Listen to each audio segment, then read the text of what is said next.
الله وبركاته. إن الحمد لله نحمده ونستعينه ونستغفره ونعوذ بالله من شرور أنفسنا وسيئات أعمالنا. من يهده الله فلا مضل له ومن يضلل فلا هادي له.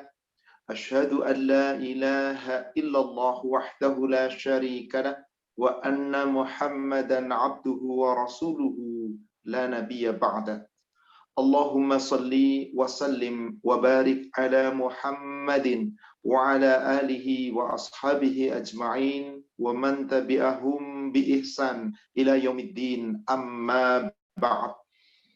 يا أيها الذين آمنوا اتقوا الله حق تقاته ولا تموتن إلا وأنتم مسلمون. يا أيها الذين آمنوا اتقوا الله وقولوا قولا سديدا يصلح لكم أعمالكم ويغفر لكم ذنوبكم ومن يطع الله ورسوله فقد فاز فوزا عظيما. Ma'asyiral muslimin wal muslimat rahimani wa rahimakumullah. Alhamdulillah, pada sore hari ini kembali Allah memperjumpakan kita di majelis yang mulia ini bersama Majelis Taklim Al-Hidayah yang semoga dirahmati Allah. Kita semua bisa hadir di sini tentu saja semua karena nikmat Allah. Nikmat yang telah Allah limpahkan kepada kita, bahkan dengan curahan hidayahnya. Insya Allah semoga kita tetap istiqamah di atas iman dan takwa. Salawat serta salam semoga terlimpahkan, tercurahkan kepada Nabi kita Rasulullah Muhammad sallallahu alaihi wasallam. Semoga tercurah kepada seluruh keluarga, sahabat dan seluruh pengikutnya hingga yaumil akhir.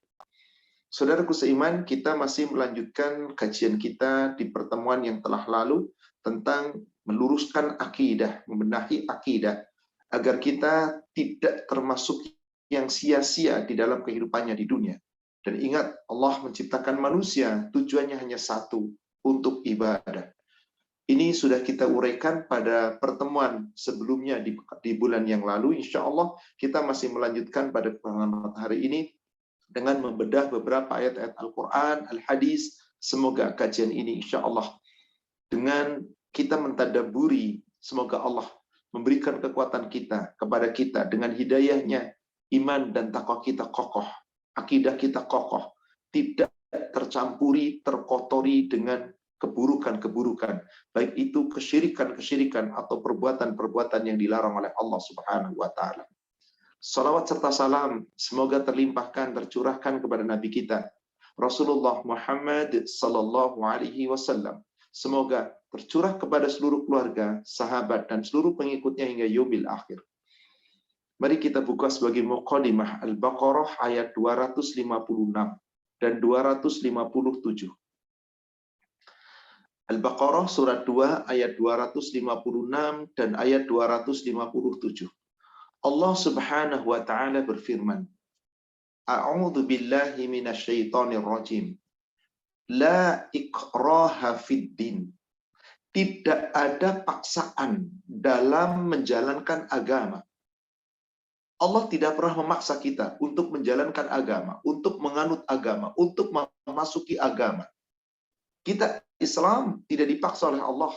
Islam harus dengan keikhlasan. Akidah Islam, seorang yang memiliki akidah yang benar harus ikhlas di dalam menjalankan agama. Maka tidak ada paksaan. Tapi konsekuensi orang yang telah memilih Islam berarti dia harus betul-betul memurnikan akidahnya. Qad tabayyana rusydu minal ghayy. Sungguh telah jelas perbedaan antara jalan yang benar-benar lurus, jalan yang hak, jalan yang benar dengan yang sesat. Tabayyana rusydu minal ghayy. Betul-betul telah nyata jalan yang lurus yaitu ar-rusydu, jalan yang hak, jalan yang benar sesuai dengan aturan-aturan Allah, dengan jalan yang ghayy, jalan yang sesat, jalan yang buruk. Faman yakfur bitaghut, barang siapa yang mengingkari taghut, yakni sesembahan selain Allah, wa yu'min billah, dan hanya beriman kepada Allah, faqad istamsaka bil urwatil wuthqa, maka sesungguhnya ia telah berpegang kepada tali agama Allah yang sangat kokoh, yang sangat kuat. la fisamalaha, yang tidak pernah akan putus. Seorang yang telah masuk Islam selalu berpegang teguh kepada Allah, dengan aturan Allah, dengan ketetapan Allah, dengan akidah yang kokoh, maka sesungguhnya dia telah berpegang kepada tali agama yang sangat kuat, yang tidak pernah akan putus, sempurna akidahnya. Wallahu sami'un alim. Dan sungguh Allah itu maha mendengar, Allah itu maha mengetahui. Maka saudaraku sekalian, siapapun seorang hamba yang senantiasa ingin berpegang teguh dengan agamanya dan selalu menyerahkan dirinya kepada Allah, maka nanti Allah akan menjadi wali bagi orang-orang yang beriman yang betul-betul kuat akidahnya. Di ayat ke-257 Allah berfirman, Allahu waliyul ladzina amanu. Allah lah wali, yakni pelindung orang-orang yang beriman. Yukhrijuhum minadh-dhulumati ilan nur, yang akan mengeluarkan mereka dari kegelapan menuju kepada cahaya iman, kepada jalan yang hak. Walladzina kafaru awliya'uhumut taghut, sedang orang-orang yang kafir kepada Allah, orang-orang yang mengingkari akidah yang benar dari Allah, mereka itu pelindung-pelindungnya, wali-wali mereka adalah taghut. Yukhrijunahum minan nuri ila dzulumat. Mereka akan dikeluarkan justru dari cahaya yang terang benderang, dari iman menuju kepada kegelapan, menuju kepada kekufuran, menuju kepada kebatilan. Ulaika ashabun nar. Mereka penghuni-penghuni neraka. Hum fiha khalidun. Mereka kekal di dalamnya selama-lamanya. Saudaraku sekalian, dari mukadimah ayat ini, kita di sini bisa menjelaskan bahwasanya ketika Allah perintahkan setiap rasul, tidaklah rasul diutus oleh Allah kecuali membawa kebenaran, membawa keakidah yang hak, membawa kebaikan. Maka seorang hamba yang senantiasa tunduk kepada aturan Allah dan Rasul-Nya, mengokohkan akidahnya, pasti hamba itu akan dicintai Allah. Sebagaimana tadi di ayat 57. Walinya orang beriman itu Allah. Siapakah sesungguhnya orang-orang yang akan dilindungi Allah atau wali-wali Allah tadi? Kita lihat surat 10, yakni surat Yunus ayat 62 dan ayat 63. Allah Subhanahu wa taala berfirman, Ala inna awliya Allah la khawfun alaihim wa la hum yahzanun. Ketahuilah, wali-wali Allah, yakni orang-orang yang senantiasa dilindungi oleh Allah, yakni orang-orang yang beriman, yang benar-benar imannya, la khawfun alaihim wa la hum yahzanun. Bagi mereka tidak pernah akan ada rasa takut.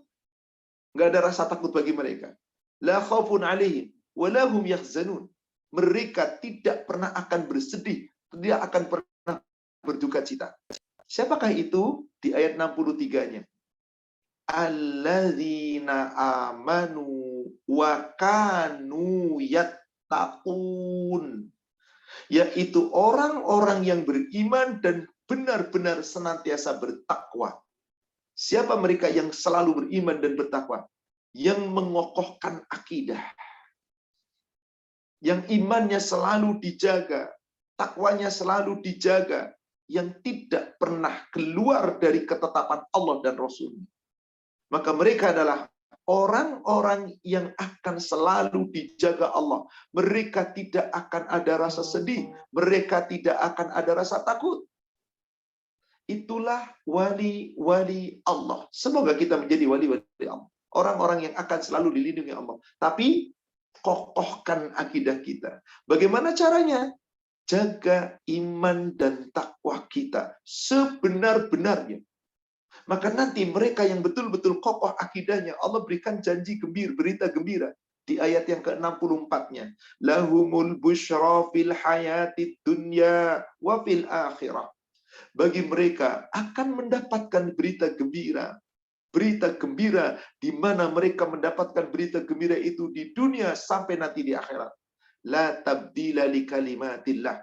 Tidak ada perubahan pada janji-janji Allah, kalimat-kalimat Allah, ketetapan-ketetapan Allah.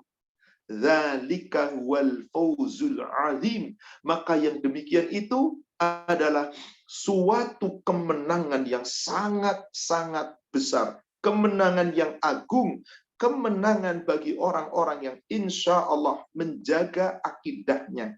Maka saudaraku sekalian, Allah Subhanahu wa Ta'ala tiap mengutus Rasul itu semuanya tujuannya adalah mengokohkan akidah. Bagaimana caranya? Hanya ibadah kepada Allah, menyembah kepada Allah, dan menafikan seluruh selain Allah. Seorang hamba yang telah mengucapkan kalimat syahadat, kita sudah uraikan di pertemuan bulan yang lalu. Dengan ucapan kalimat syahadat itu sesungguhnya dia wajib menjaga akidahnya. Jangan dikotori dengan apapun. Hanya menyembah ikhlas kepada Allah. Sudah kita uraikan di surat 30 ayat 30. Fa'akim wajhaka lid-dini hanifah dan seterusnya. Maka kita lihat surat An-Nahl, surat 16 ayat ke-36.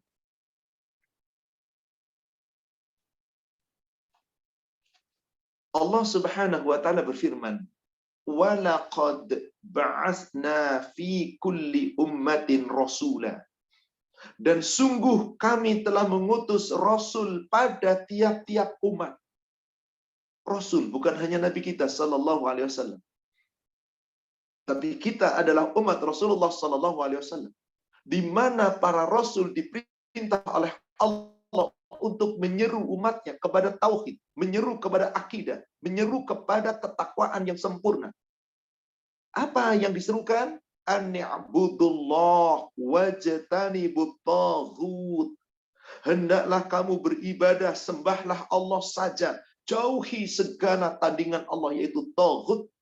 Jika kamu sudah ibadah kepada Allah, hanya menyembah Allah, maka kokohkan akidah kita, perjanjian kita dengan Allah.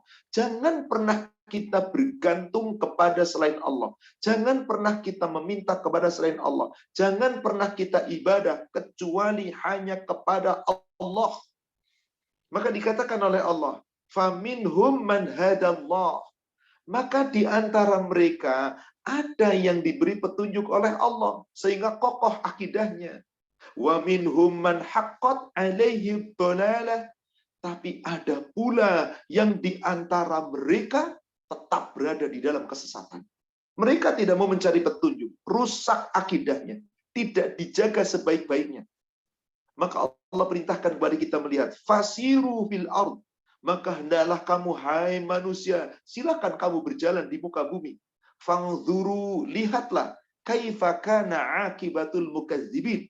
Bagaimana akibat, yakni kesudahan orang-orang yang mendustakan Rasul, orang-orang yang mendustakan agama, orang-orang yang rusak akidahnya, pasti binasa. Bahkan mereka bukan hanya dibinasakan nanti di yaumil akhir, dibinasakan pula oleh Allah di dunia ini. Kaumnya Nabi Nuh dibinasakan Allah. Kaumnya Nabi Hud dibinasakan Allah. Kaumnya Nabi Saleh dibinasakan Allah. Kaumnya Nabi Musa dibinasakan Allah. Tapi kaumnya Nabi Muhammad insya Allah tidak akan dibinasakan. Kenapa? Masih ada, selama masih ada orang yang menyembah Allah, memurnikan tauhidnya dengan akidah yang kokoh, insya Allah Allah tidak akan mengazab mereka. Saudaraku seiman, semoga dirahmati Allah. Kalau begitu, bagaimana cara kita mengokohkan akidah kita? Ingat tadi, ani'budullah wajtanibut taghut. Ibadah itu hanya menyembah Allah dan jauhi semua sesembahan selain Allah. Taghut. Itulah dakwah yang kokoh dari akidah yang hak. Ketika Rasul mengutus sahabat-sahabat untuk dakwah, yang paling pertama ditekankan adalah akidah yang lurus. Meyakini Allah sebagai Rabb dengan ucapan kalimat La ilaha illallah yang mantap, baru kemudian ada perintah-perintah dengan ikhlas. Maka orang-orang yang telah mengucapkan itu, insya Allah dijaga. Silakan Ibu buka hadis Muslim nomor 17. Hadis Muslim nomor 17. Ketika Rasul mengutus sahabat Muaz bin Jabal ke kota Yaman, dakwah untuk menegakkan akidah.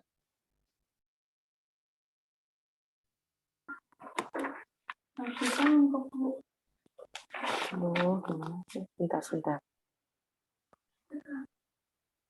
Dibacakan ya Pak Ustadz. Bismillahirrahmanirrahim. Silakan.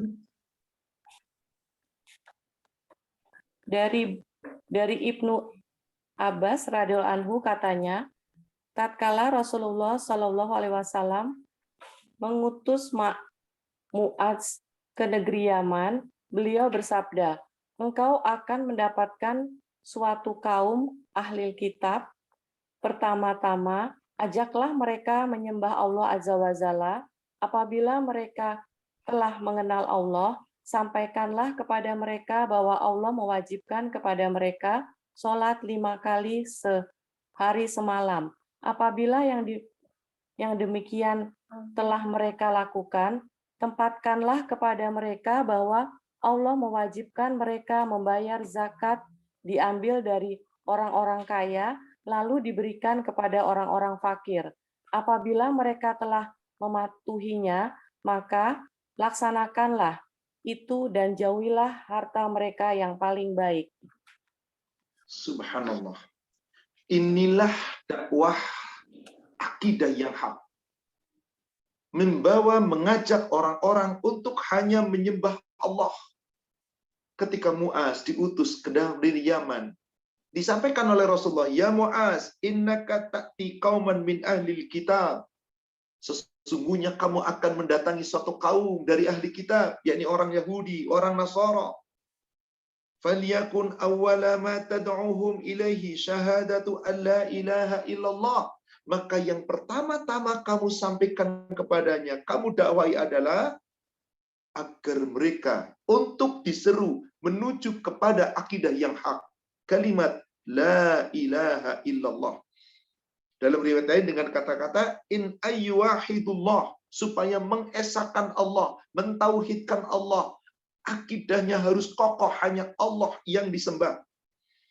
Fa inhum ata'u lidzalika, maka apabila mereka telah mentaati itu, mereka telah mengucapkan 2 kalimat syahadat dan telah memasuki akidah Islam, fa'alimhum annallaha aftarada alaihim khamsa as-salawat.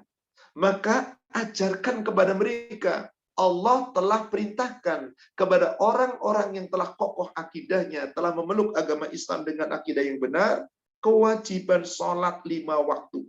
Fi kulli yaumin wa lailatin, tiap siang dan malam.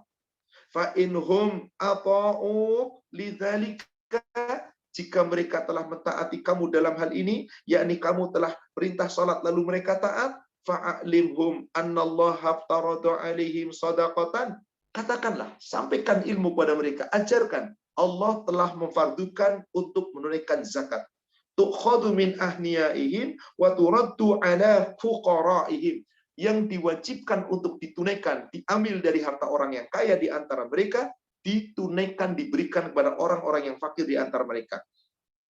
Fa inhum ata'u lidzalika, jika mereka telah mentaatinya, berarti sudah betul-betul kokoh akidahnya.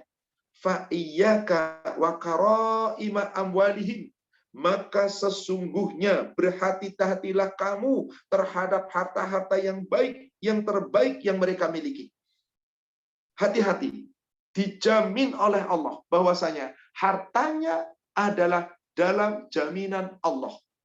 Ini hadis riwayat Imam Muslim. Dalam riwayat lain dengan ada tambahan, wattaqi da'watul mazlum, takutlah kamu akan doa orang-orang yang terdolimi. Fa innahu laisa bainaha wa bainallahi hijabun, karena sesungguhnya apabila engkau mendolimi seorang kaum, seorang hamba, doa orang yang didolimi itu tidak ada hijab antara dia dengan Allah. Saudaraku sekalian yang semoga dirahmati Allah. Dari hadis ini jelas bahwasanya dakwah yang paling utama adalah dakwah menuju kepada akidah yang hak, kepada ajaran Islam yang murni, yang tidak dikotori dengan segala sesuatu sesembahan selain Allah. Maka orang yang memurnikan akidahnya wajib orang itu menjaga. Jangan sampai ketika dia beribadah, dicampuri, dikotori dengan sesuatu yang dituju selain Allah. Mohon maaf, zaman sekarang terutama, betapa banyak orang beribadah, tetapi dicampur aduk dengan adat istiadat, dicampur aduk dengan kesyirikan, dicampur aduk dengan kebiasaan-kebiasaan, yang itu adalah adat jahiliyah, tapi seakan-akan menjadi bagian daripada Islam. Lalu mereka menganggap itu adalah wajar. Subhanallah. Tentu tidaklah demikian. Setiap umat Islam wajib menjaga dirinya dari semua itu. Ingat, di pertemuan yang lalu sudah kita sampaikan tentang pesan Nabi kepada Mu'az bin Jabal juga. Yakni ketika Mu'az membonceng Nabi di belakang unta Nabi. Sudah kita sampaikan Muslim nomor 27. Tentang hak Allah terhadap hamba. Hak hamba terhadap Allah. Apa itu dikatakan hak Allah terhadap hamba? Allah ta'budu illa iya. Bahwasanya kamu tidak boleh ibadah kecuali hanya kepada Allah. Wala tusyriku bihi syai'an. Jangan pernah menyekutukan sesuatu dengan Allah. Itulah akidah yang hak. Ibadah hanya kepada Allah, tidak menyekutukan Allah dengan sesuatu pun. Dan Allah mengulang-ulang itu di dalam Al-Quran. Salah satunya yang paling jelas adalah di surat Al-Isra, surat 17, ayat yang ke-23. Wa qadha rabbuka alla ta'budu illa iyya wa bil walidaini ihsana. Dan Allah Rabbmu telah menetapkan, telah memerintahkan bahwasanya jangan pernah kamu ibadah, jangan pernah kamu menyembah kecuali hanya kepada Allah. Illa iyya. Artinya apa di sini? Ketetapan Allah adalah tidak boleh ada seorang hamba beribadah, menyembah kepada selain Allah. Siapa yang ibadah kepada selain Allah, berarti batil. La ta'budu illa iya. Jangan beribadah kecuali hanya kepada Allah. Tidak ada yang lain. Wabil walidaini ihsana. Baru ada perintah berbuat baik kepada manusia. Dan Allah senantiasa perintahkan, ibadah kepada Allah itu tidak boleh dikotori dengan sesuatu pun. Tidak boleh dikotori dengan apapun. Harus betul-betul murni tauhid itu. Murni akidah itu. Karena siapa yang mengotori akidahnya dengan sesembahan selain kepada Allah, maka sesungguhnya batil. Maka sesungguhnya rusak. Sekali lagi, kita betapa lihat kenyataan-kenyataan itu di zaman sekarang. Betapa banyaknya manusia beribadah tetapi mencampur aduk. Allah sudah katakan, jangan campuri dengan kesyirikan. Allah juga perintahkan di surat An-Nisa, surat 4, ayat 36, di bagian awal ayat. Wa'budullah wa la tusyriku bihi syai'a. Beribadahlah kamu hanya kepada Allah. Jangan pernah menyekutukan sesuatu pun dengan Allah. Baik itu menyekutukan dalam ibadah, baik itu menyekutukan dalam hal berdoa, dalam hal meminta. Maka tidak boleh seorang hamba melakukan itu. Ini jelas-jelas telah Allah larang. Allah telah melarang kita untuk berbuat hal semacam itu, saudaraku sekalian. Tetapi sungguh betapa manusia itu mengotori akidahnya, bahkan merusak akidahnya. Padahal Allah telah jelas-jelas melarang itu. Dan Allah Subhanahu wa Ta'ala perintahkan kepada kita, jangan pernah menyekutukan Allah. Siapa yang telah iman kepada Allah dan ingkar kepada tauhid, dia pasti selamat. Dan itu Allah jamin. Kita lihat, silakan Ibu buka kembali Muslim hadis nomor 20.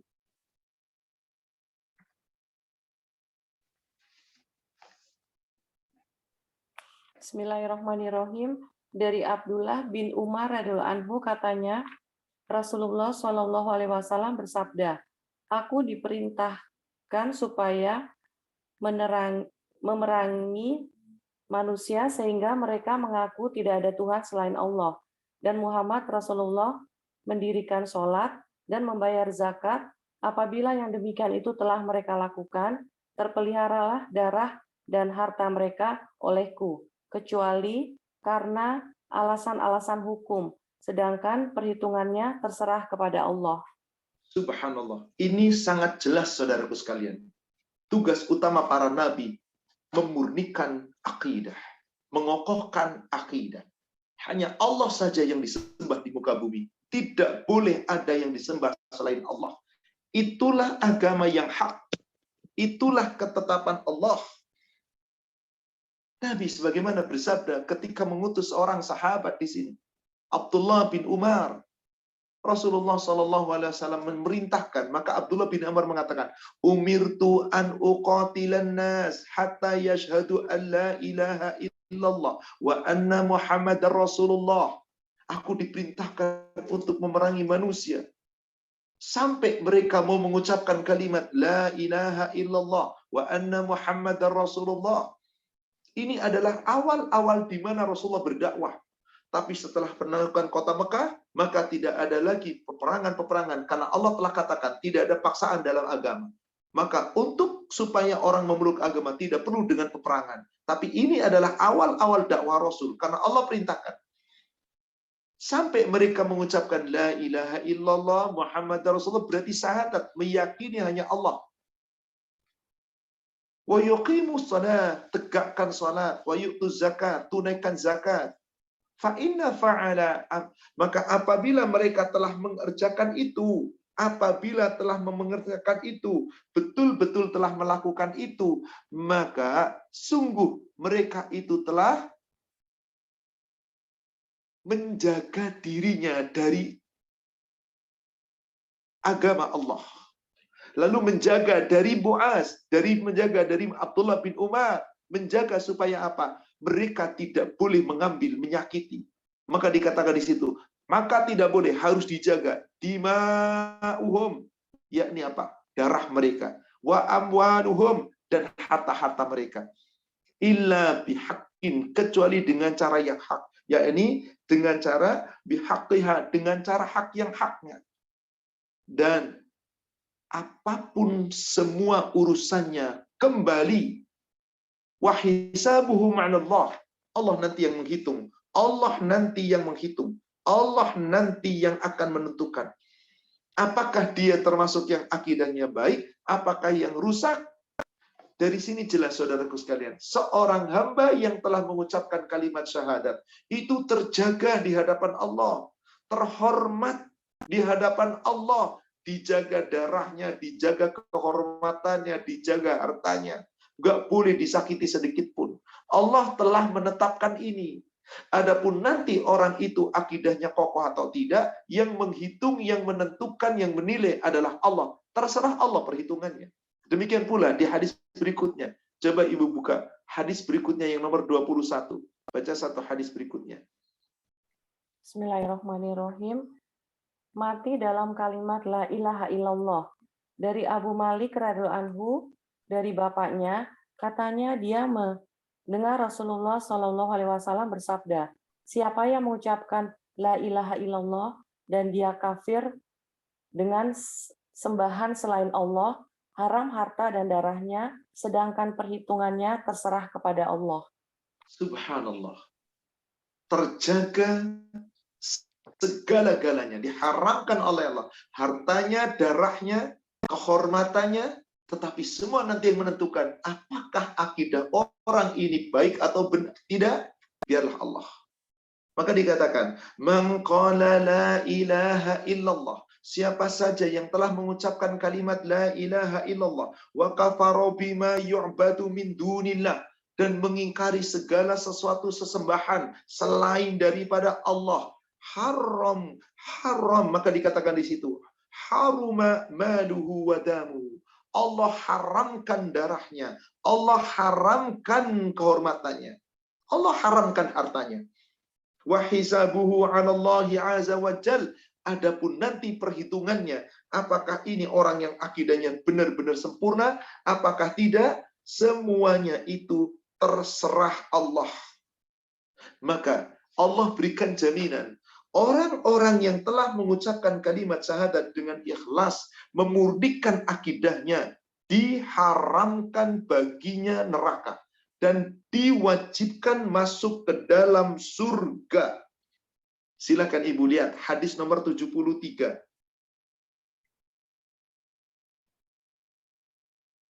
Hadis nomor 73. Bismillahirrahmanirrahim. Orang yang mati tidak menyekutukan Allah masuk surga. Dari Jabir radhiyallahu anhu katanya, seorang laki-laki datang kepada Rasulullah Shallallahu alaihi wasallam lalu bertanya, "Ya Rasulullah, apakah itu dua masalah wajib?" Jawab Rasulullah Shallallahu alaihi wasallam, "Siapa yang mati tidak menyekutukan Allah dengan sesuatu apapun, dia masuk surga. Dan siapa yang mati menyekutukan Allah dengan sesuatu yang lain, dia masuk neraka." Inilah orang yang punya akidah yang kokoh, haram masuk neraka. Pasti masuk surga. Tapi orang yang tidak punya akidah yang kokoh, maka diharamkan masuk surga, pasti masuk neraka. Artinya nggak mungkin bisa langsung masuk ke dalam surga. Man laqiyallah la yusyriku bihi syai'an dakhalal jannah. Siapa yang menemui Allah nanti di yaumil akhir, tidak menyekutukan sesuatu pun dengan Allah, pasti masuk surga. Inilah masalah wajib yang pertama. Yang kedua, waman laqiyahu yusyriku bihi syai'an dakhalan nar. Sebaliknya, siapa yang menemui Allah nanti di hari kiamat, sedang dia menyekutukan Allah, maka sesungguhnya dia tempatnya di neraka. Tempatnya adalah di neraka. Maka saudaraku sekalian, mari andai kata kita betul-betul ingin mengokohkan akidah kita, kita sudah mengucapkan dua kalimat syahadat. Mari, janganlah ucapan itu hanya diucapkan di lisan. Kokohkan. Dengan cara apa kita mengokohkannya? Jauhi segala bentuk-bentuk kesyirikan sekecil apapun. Berpegang teguh dengan agama Allah. Jangan sampai terpecah belah di dalam kehidupan dunia dalam beragama. Ada orang yang ingin memecah belah, biarkan. Yang penting saya tetap kokoh di atas akidah yang hak. Jangan sampai terperdaya.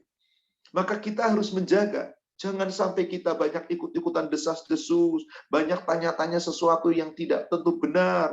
Dan lebih baik kita jangan menyanyiakan hidup kita, harta kita, kekayaan kita, untuk menjebelkan sesuatu urusan duniawi. Tapi cobalah berpikirlah kita untuk bekal akhirat kita. Orang yang mampu menjaga itu, insya Allah kokoh akidahnya. Lihat wasiat Rasulullah SAW kepada kita melalui sahabat Abu Hurairah. Lihat bagaimana Allah mencintai, apa yang dicintai Allah dan apa yang dibenci oleh Allah. Hadis nomor 1696 Sahih Muslim, silakan.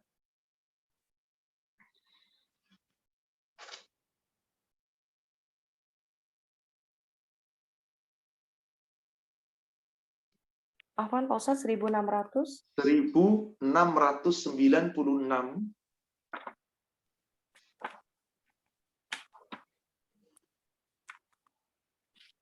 Bismillahirrahmanirrahim. 3 perintah dan 3 larangan. Dari Abu Hurairah radhiyallahu anhu katanya, Rasulullah Shallallahu alaihi wasallam bersabda, "Sesungguhnya Allah menyukai bagimu 3 perkara dan membenci 3 perkara. Yang disukai adalah hendaklah engkau sembah Dia dan jangan dipersekutukan dengan sesuatu apapun. Yang kedua, hendaklah kamu semua berpegang teguh dengan agamanya. Dan yang ketiga, hendaklah kamu jangan berpecah belah. Yang dibencinya, 1, banyak desas-desus, 2, banyak bertanya, 3, menyia-nyiakan harta atau membelanjakan harta tidak sesuai dengan ketentuan agama, dan pemboros." Pesan Rasul ini berlaku ila yaumil akhir kepada setiap umat Islam yang ingin mengokohkan akidahnya. Abu Hurairah mengatakan bahwasanya Rasulullah SAW telah bersabda, Innallaha yarda lakum thalathan. Allah sangat ridho denganmu dengan apabila Anda menjalankan 3 perkara ini. Allah sangat suka denganmu apabila Anda mampu menjalankan 3 perkara ini. Kemudian apa? Wa yakrahu thalathan. Allah juga sangat membenci 3 perkara apabila kamu menjalankan ini. Fayardha lakum, adapun yang Allah ridho kepada kamu adalah an ta'budu wa la tusyriku bihi syai'a. Engkau hanya ibadah kepada Allah, hanya menyembah Allah, memurnikan, menjaga, meluruskan, mengokohkan akidah Anda, tidak menyekutukan sesuatu pun dengan apapun. Cukup Allah saja, tidak disekutukan dengan apapun. Jangan memasukkan adat-adat jahiliyah. Maaf, sering sekali kita lihat di negara kita khususnya. Orang Islam, adat jahiliyah masuk ke dalam syariat agama. Kesirikan-kesirikan bahkan dilakukan dalam peribadatan. Rusak akidah akibat menyekutukan Allah tanpa mereka sadari. Mereka menyembah kubur-kubur, mereka meminta kepada benda-benda mati, percaya kepada jimat-jimat, percaya kepada kekuatan-kekuatan gaib. Dan maaf, ini nyata saudaraku sekalian, lihat di negara kita. Semata-mata dipertahankan dengan nama warisan leluhur, warisan budaya nenek moyang. Tapi ini dipertahankan, rusak akidah tanpa mereka menyadari. Padahal Allah sudah berpesan betul-betul, jangan menyekutukan Allah. Maka Rasul pun mengatakan, yang paling dicintai Allah yang pertama adalah kamu ibadah hanya kepada Allah, tidak pernah menyekutukan sesuatu pun dengan Allah. Wa an ta'tasimu bihablillahi jami'a. Yang kedua yang Allah ridho denganmu adalah hendaklah setiap kita umat Islam berpegang teguh dengan agamanya, dengan aturannya, dengan syariatnya. Jangan dikotori dengan perbuatan-perbuatan bid'ah, perbuatan khurafat, perbuatan tahayul, tatoyur dan yang lainnya. Murnikan akidah hanya kepada Allah dengan ikhlas. Kemudian yang ketiga, wala tafarraqu, jangan berpecah belah, jangan sampai terpecah belah. Tapi nyatanya betapa banyak umat Islam terpecah belah di zaman sekarang. Semoga kita tidak yang mengikutinya. Adapun apa yang dibenci oleh Allah, wa yakrahu lakum, yakni yang dibenci oleh Allah darimu satu, qila wa qala. Orang banyak tanya.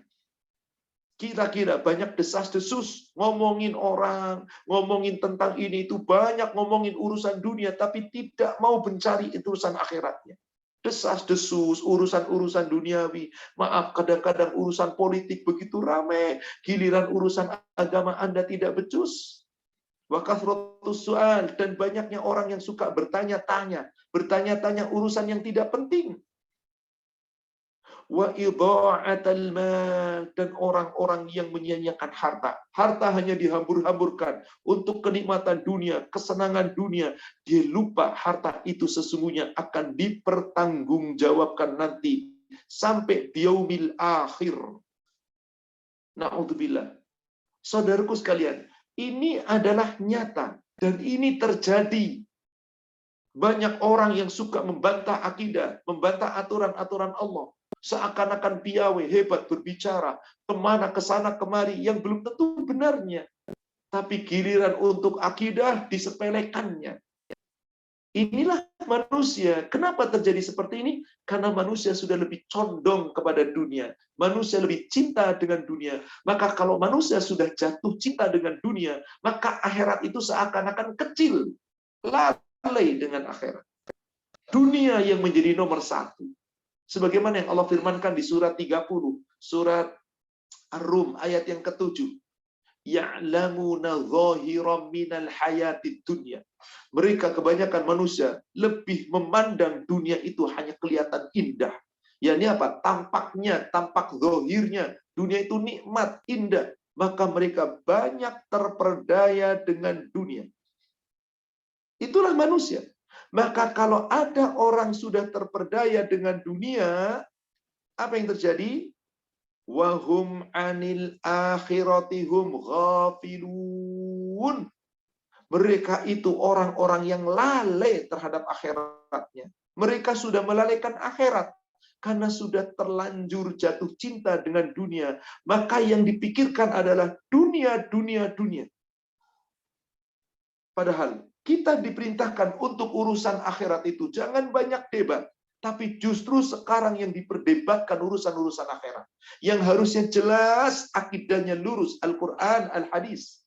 diperdebatkan, dipertentangkan. Tapi kalau urusan dunia Anda begitu piawainya, begitu hebatnya. Seperti itulah padahal Rasul berpesan kepada kita. Siapa yang ingin mengokohkan akidah kita, jangan sampai berbantah-bantahan. Urusan agama. Sami'na wa ata'na. Kalau sudah jelas-jelas dengan dalil.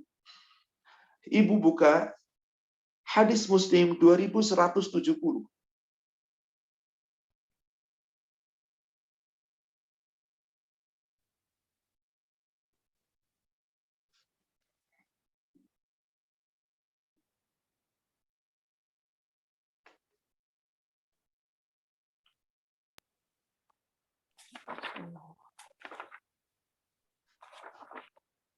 Bismillahirrahmanirrahim. Jangan banyak debat.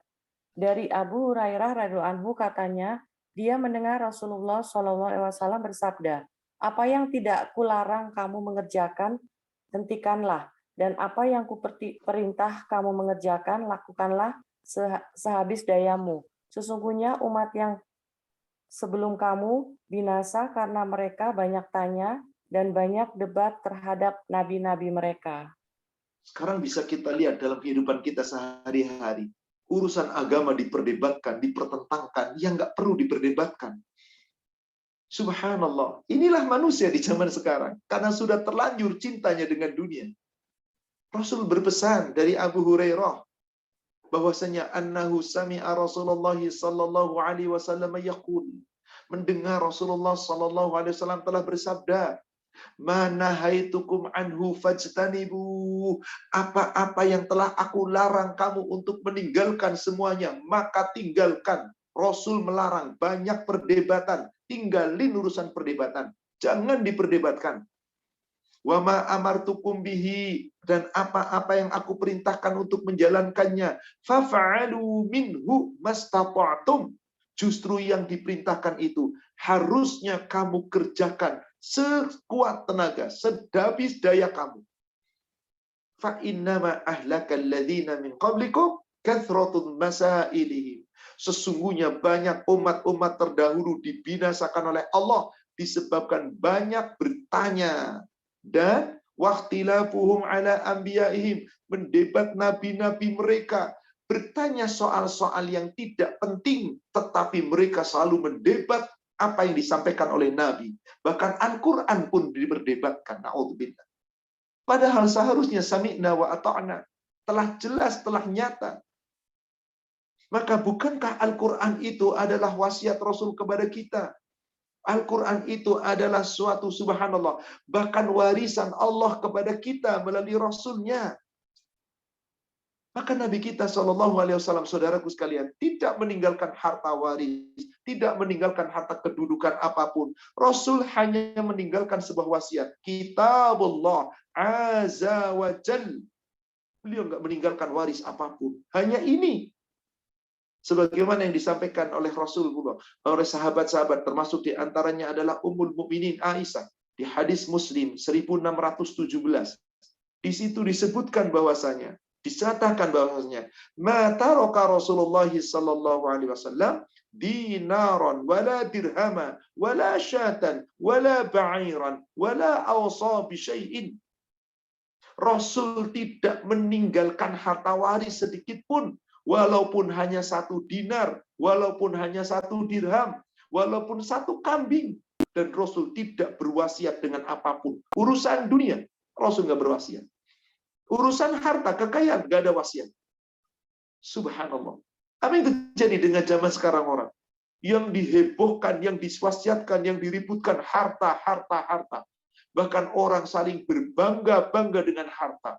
Kalau sudah punya harta, dipanggil sultan, rasanya paling bangga.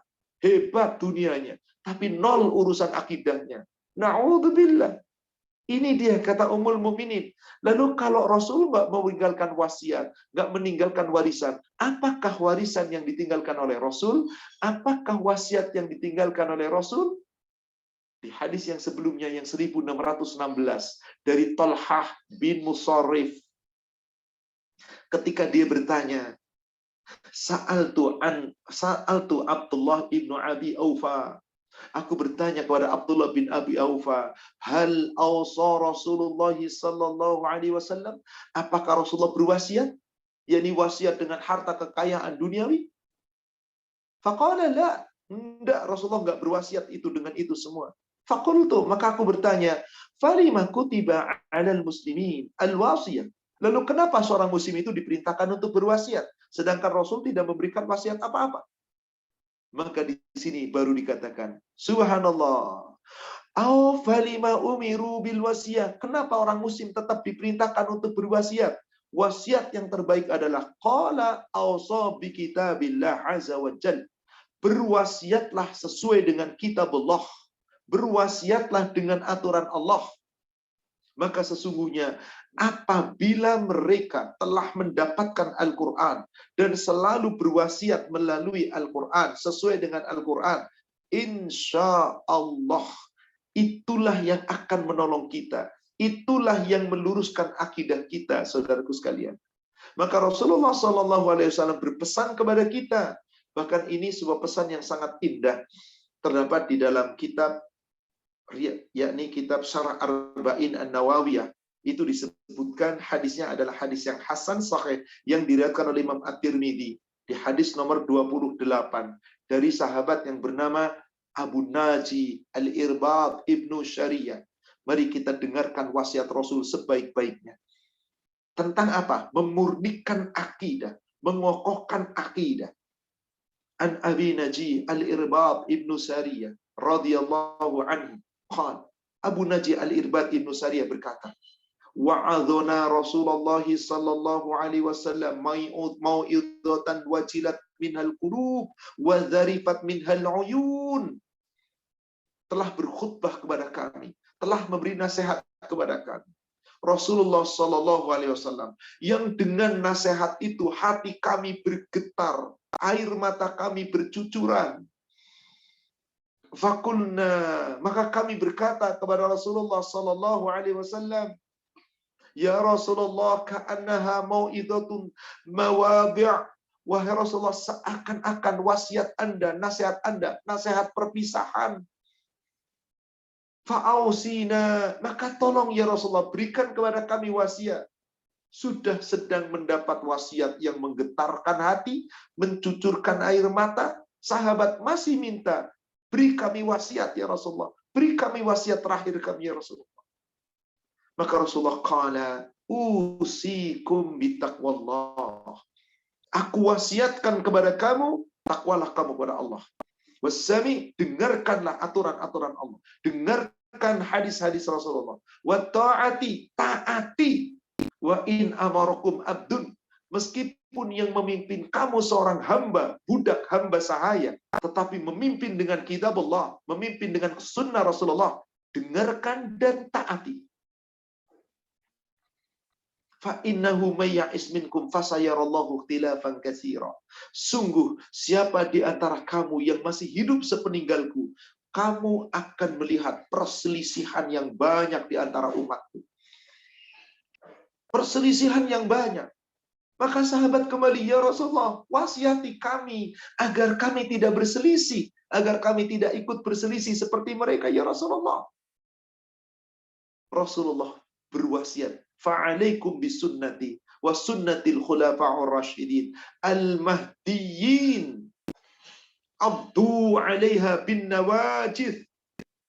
Aku wasiatkan kepada kamu, hendaklah kamu selalu berpegang teguh dengan sunnahku, sunnah khulafa'ur rasyidin yang telah terpimpin, yang telah mendapatkan petunjuk. Gigit erat-erat itu dengan gigi gerahammu. Apa itu sunnah Rasul dan sunnah khulafa'ur rasyidin? Al-Quran, Al-Hadis. Ini jalan akidah yang kokoh. Ini pedoman akidah yang kokoh dalam kita menjalankan Islam. Ini wasiat Rasul di saat beliau hendak wafat.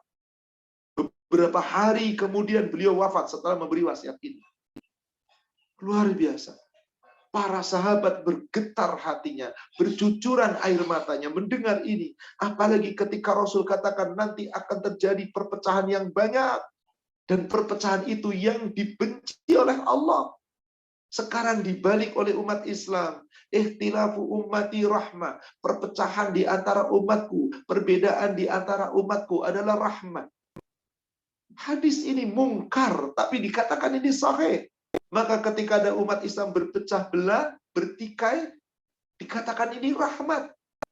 Lalu bagaimana kalau bersatu? Kalau bertikai itu rahmat, lalu bagaimana bersatu? Apakah sebaliknya ada orang-orang yang tidak suka dengan Islam, akidah yang kokoh, ingin memecah belah Islam? Maka seorang yang tetap kokoh di atas Al-Quran, Al-Hadis, insya Allah gak akan mampu dipecah belah. Karena itu wasiat Rasul. Itu pesan Rasul. Kokoh, pegang teguh baik-baik. Wa iyyakum wa muhdatsatil umur. Hendaklah kamu jauhi segala perkara-perkara yang diada-adakan. Fa inna kulla muhdatsatin bid'ah. Semua yang diadakan itu bid'ah. Wa kulla bid'atin dhalalah.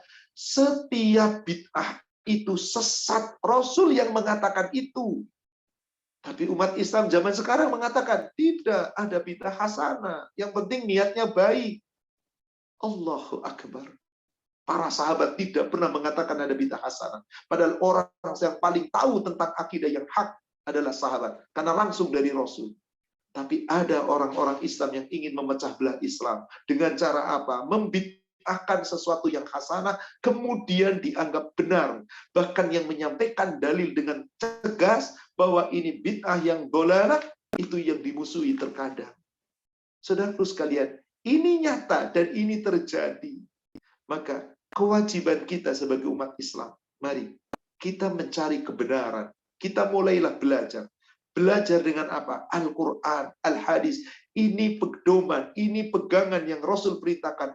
Abdu 'alaiha bin nawajid. Gigitlah keduanya dengan gigi geraham. Gigit Quran Sunnah dengan sekuat-kuatnya. Sungguh akan datang suatu zaman seorang muslim yang tegar teguh di atas sunnah seakan-akan seperti memegang bara. Panas tapi wajib kita pegang. Panas wajib kita pertahankan. Siapa yang melepas berarti melepas akidah. Siapa yang menggenggam, dia menggenggam akidah.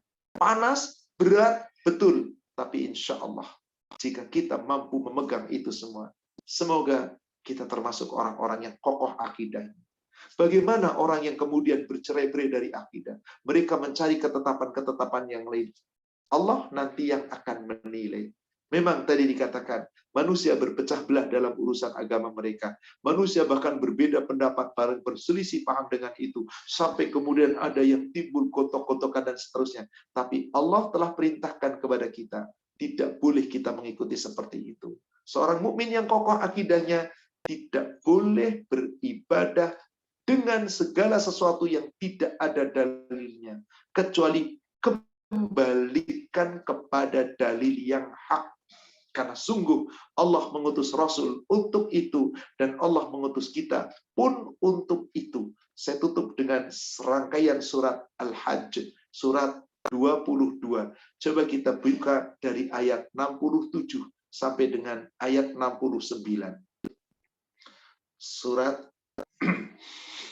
22, yakni surat Al-Hajj ayat 67 dan ayat 69. Allah Subhanahu wa taala berfirman, "Walikulli ummatin ja'alna mansakahum nasiku."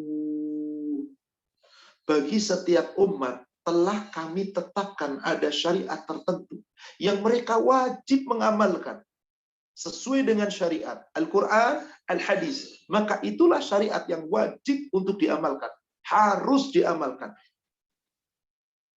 Kata Allah, "Fala yunazi'unnaka fil amri." Tidaklah sepatutnya mereka, orang-orang yang mengatakan akidahnya kokoh, berbantah-bantahan dalam urusan syariat itu. Syariat itu telah jelas. Hum nasiku, yang harus diikuti, dijalankan. Nggak boleh berbantah-bantahan. Maka Rasul diperintah oleh Allah, "Wad'u ila rabbik." Seru supaya mereka menuju kepada Allah. Innaka la'ala, sesungguhnya dia engkau wahai Muhammad, la'ala hudam mustaqim, benar-benar di atas jalan petunjuk, jalan yang lurus. Berada di atas jalan lurus. Siratal mustaqim, jalannya Allah, petunjuk jalan yang lurus. Bagaimana sudah disampaikan Rasul, disampaikan dakwah kebenaran, tapi mereka membantah. Ayat 68 Allah katakan, wa in jadaluka faqulillah a'lamu bima ta'malun. Seandainya mereka membantah kamu tentang kebenaran akidah, Al-Quran, Al-Hadis, maka katakanlah ya Muhammad, Allah yang lebih tahu tentang apa yang kamu kerjakan. Silakan kamu kerjakan apa yang kamu inginkan. Tapi nanti di yaumil akhir, di ayat 69, ini dia poinnya. Allahu yahkumu bainakum yaumal qiyamah fima kuntum fihi takhtalifun. Nanti Allah yang akan mengadili di antara kamu, hai umat Islam, yang senantiasa berselisih dalam akidahmu. Pada hari kiamat Allah yang akan mengadili, dan Allah yang akan menilai siapa di antara yang benar. Tentang apa yang kamu perselisihkan, Allah yang mengadili. Di dunia mengatakan, tegas Rasul katakan, bid'ah sesat. Tapi ada yang membela bid'ah hasanah. Silahkan Anda berdebat tentang itu. Tapi saya sebagai umat muslim yang ingin kokoh akidahnya, saya hanya akan mengikuti sami'na wa atokna yang disampaikan Rasul. Orang mendebat, silahkan. Orang tidak setuju, silahkan. Yang penting saya di atas jalan yang hak. Dan kita ajak mereka di atas akidah yang hak. Tidak nurut, nggak ada masalah. Yang akan memutuskan siapa yang hak, siapa yang batil, Allah. Kapan Allah putuskan? Nanti pada hari kiamat. Saudaraku sekalian, itulah pentingnya kita mengokohkan akidah. Karena akidah kita akan dinilai oleh Allah nanti di yaumil akhir. Wallahu a'lam. Demikian, saudaraku sekalian, Bapak Ibu yang semoga dirahmati Allah, kajian kita seri kedua tentang mengokohkan akidah, menguatkan akidah. Wallahu a'lam, saya kembalikan kepada admin. Silakan kita lanjutkan dengan sesi tanya jawab. Terima kasih Ustadz. Ada yang bertanya, mohon penjelasannya untuk bid'ah yang dilakukan Umar. Apakah ada bid'ah yang dilakukan Umar? Saudaraku sekalian, bid'ah asal kata daripada bada. Bada itu artinya adalah baru, sesuatu yang baru yang tidak pernah ada sebelumnya. Ada dua makna tentang bid'ah. Yang satu bid'ah dalam urusan duniawi, muamalah, yang satu bid'ah dalam urusan ibadah. Adapun bid'ah dalam urusan duniawi, dalam urusan muamalah, silakan berbuat selama tidak sampai mengandung yang diharamkan halal.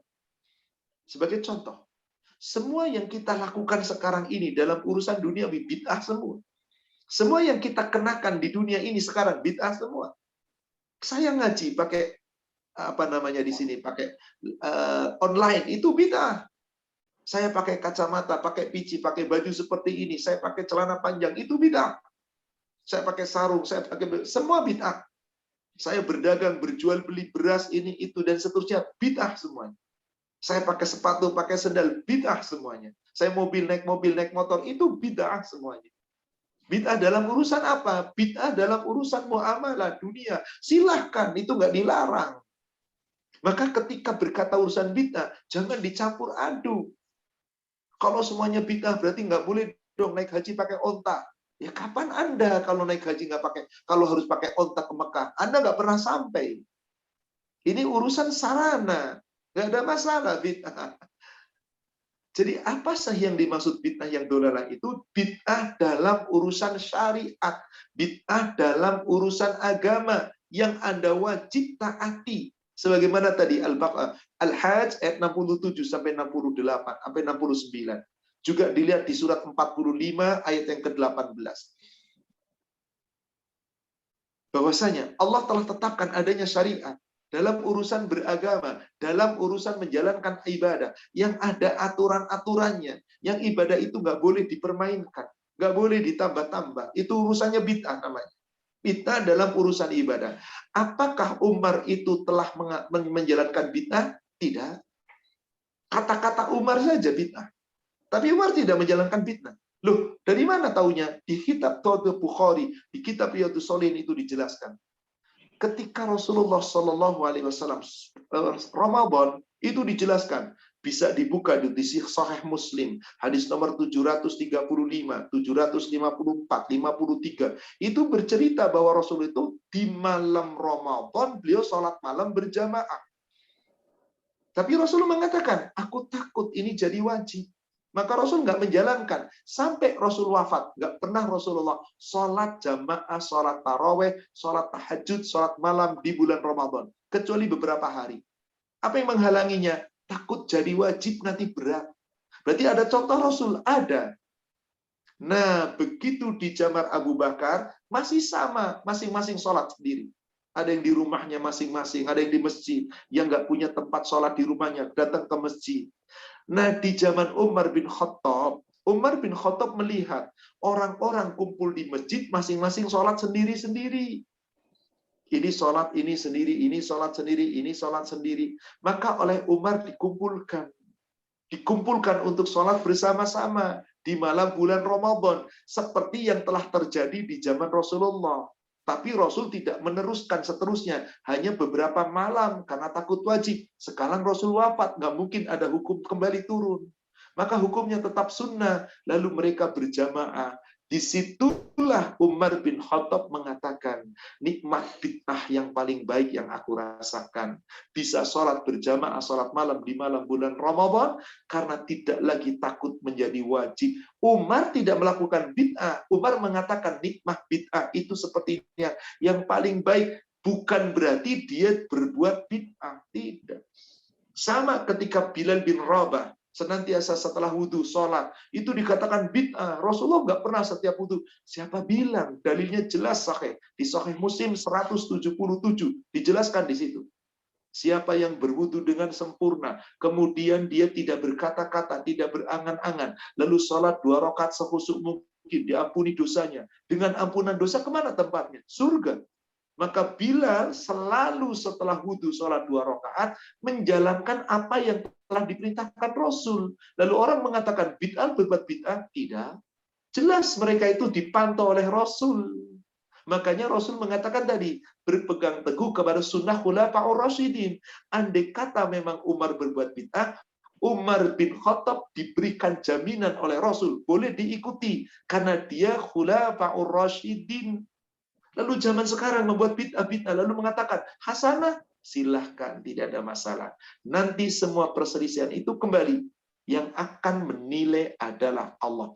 Dan bagi kita, saya secara pribadi, saya tidak pernah mau ikut campur dengan perbuatan bid'ah orang. Tapi saya nggak mau melakukan. Dan saya hanya menyampaikan bahwa ini nggak sesuai contoh Rasul. Tapi ketika mereka ditentang, sudah. Walakum a'malukum walana a'maluna. Kita tetap bersahabat, kita tetap berteman, kita tetap bersaudara. Urusan akidah, urusan ibadah, Allah nanti yang menilai. Enak, jangan kita gontok-gontokan.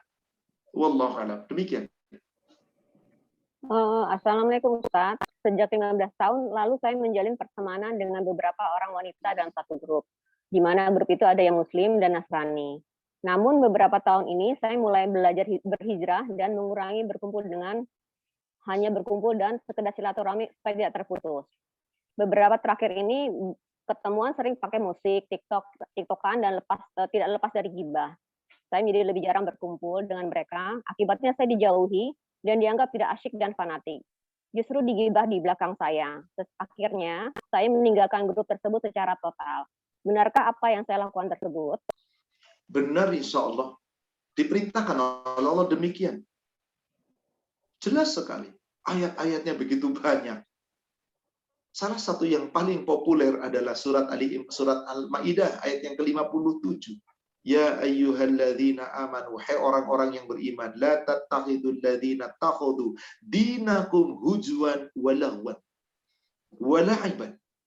Hai orang beriman, jangan kamu bersama-sama dengan orang yang menjadikan teman setiamu, orang-orang teman akrabmu, orang-orang yang membuat agamamu jadi permainan.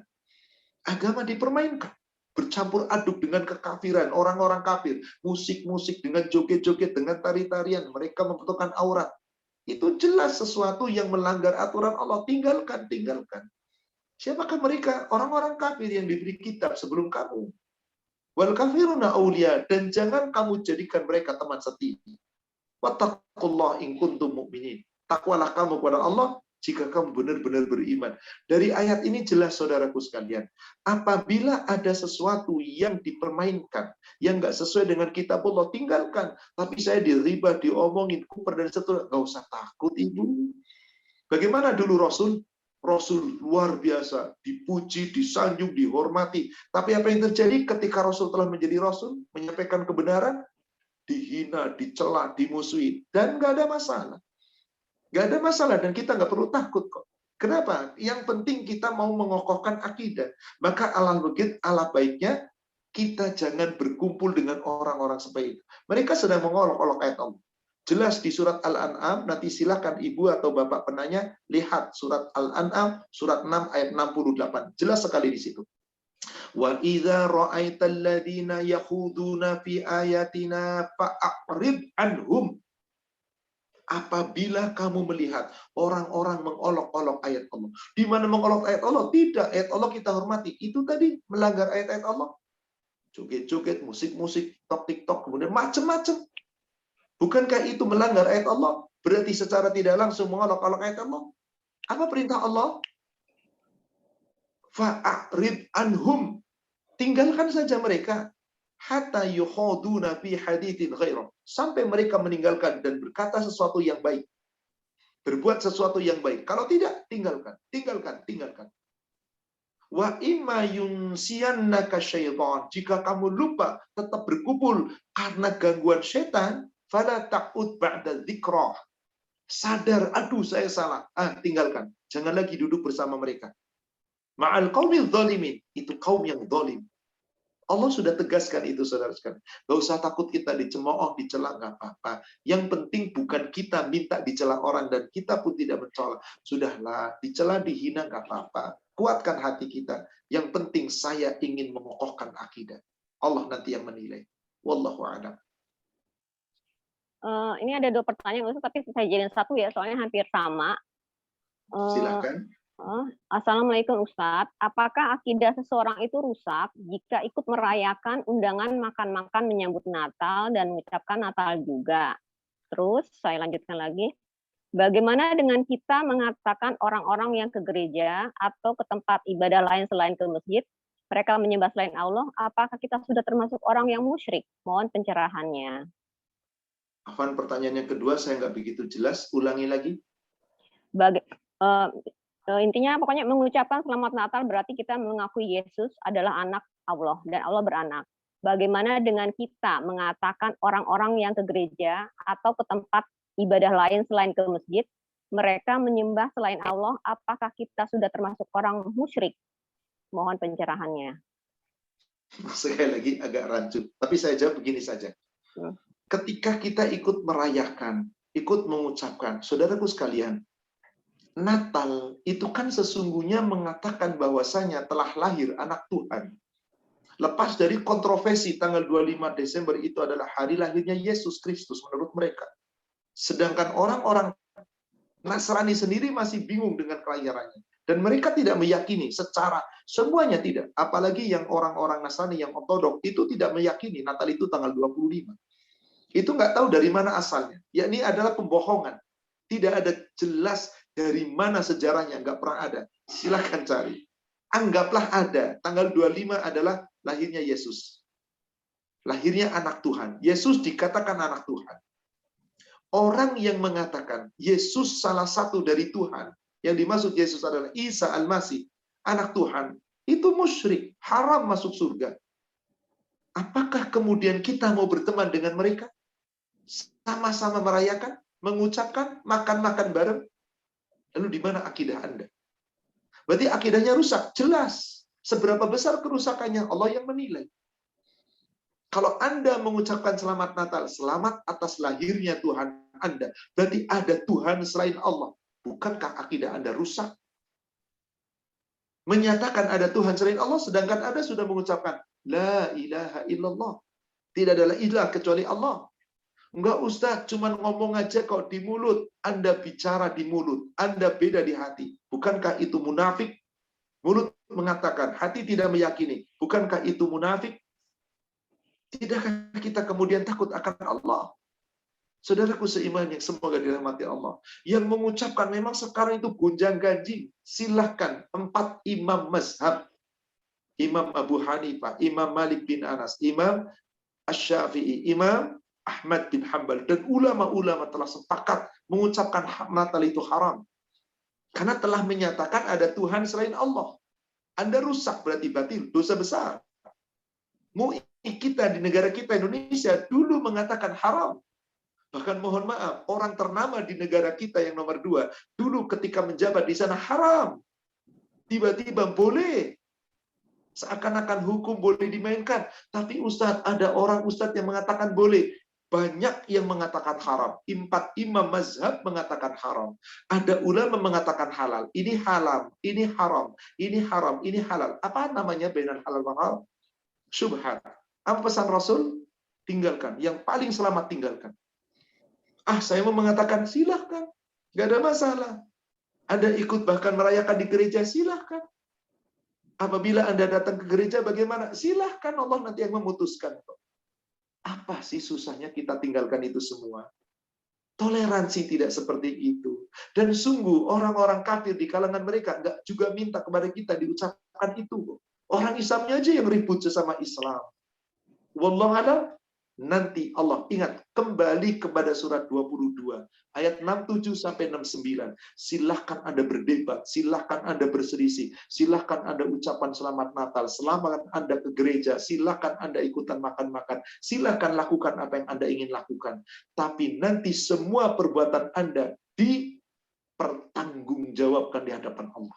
Semoga selamat. Kalau tidak, Anda urusannya. Yang paling baik adalah tinggalkan itu semua, pasti selamat. Wallahu a'lam. Demikian, Ibu. Silakan Bayar nih kalau ada pertanyaan di yang lain. Iya, terima kasih Mbak Selvi.